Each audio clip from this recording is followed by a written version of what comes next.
Nissa, who shakes the world, is a potentially very powerful planeswalker for Oathbreaker.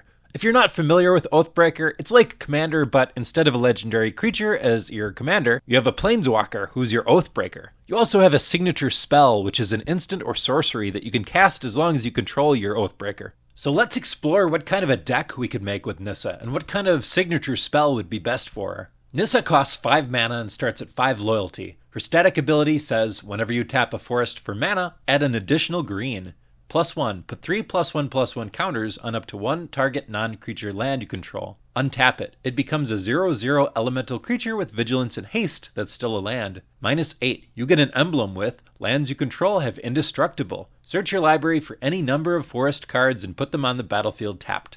Yeah, so the power here obviously comes from the static ability. Doubling your mana is insane. The next turn after this comes down, you're going to have 10 to 12 mana. And you can use that mana to cast a really big signature spell. Mostly in these videos, I focus on lower costed signature spells. That's usually the best plan. But I love Nissa because this is a rare opportunity to cast like a 7, 8, 9, 10 mana spell. So first, we're going to cover X spells. Next, we're going to go over cards that put tons of lands onto the battlefield, followed by some miscellaneous options, and last, we're going to talk about what signature spell I used back when I played Nissa, like several years ago.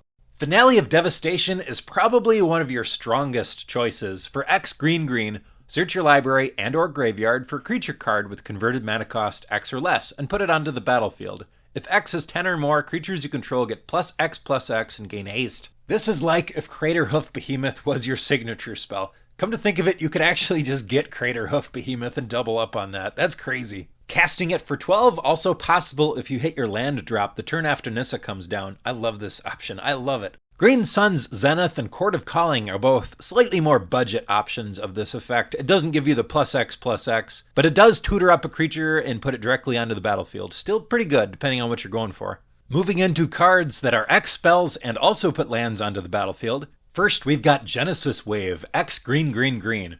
Reveal the top X cards of your library. You may put any number of permanent cards with converted mana cost X or less from among them onto the battlefield.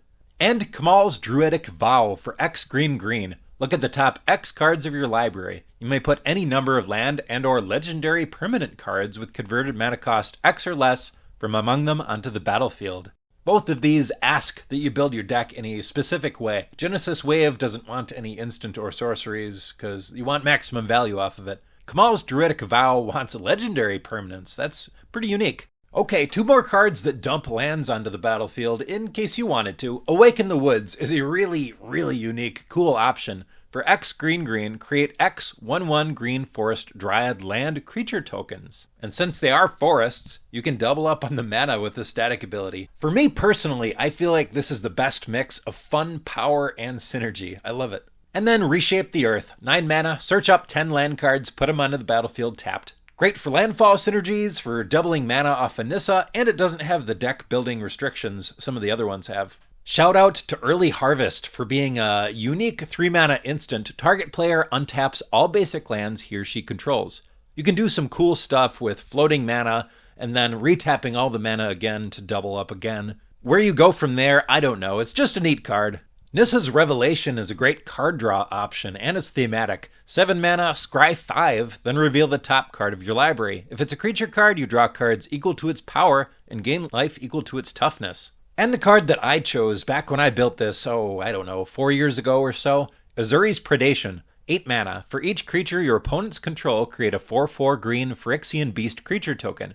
Each of those tokens fights a different one of those creatures. So this is a green board wipe. I really liked that. It's not the most powerful option that you could do, but 1, I love the spell. 2, I love the uniqueness of a green board wipe, kind of. And it's powerful too. Now, I took apart my Nissa deck quite a long time ago, but I would like to rebuild this. Maybe with a different signature spell this time. Try something new with it. What is your favorite signature spell for Nissa? Let me know in the comments. If I missed any, please let me know too. I love exploring new ideas. I've got a ton of these videos now, so you can check those out too. Thanks for watching, and I'll see you next time.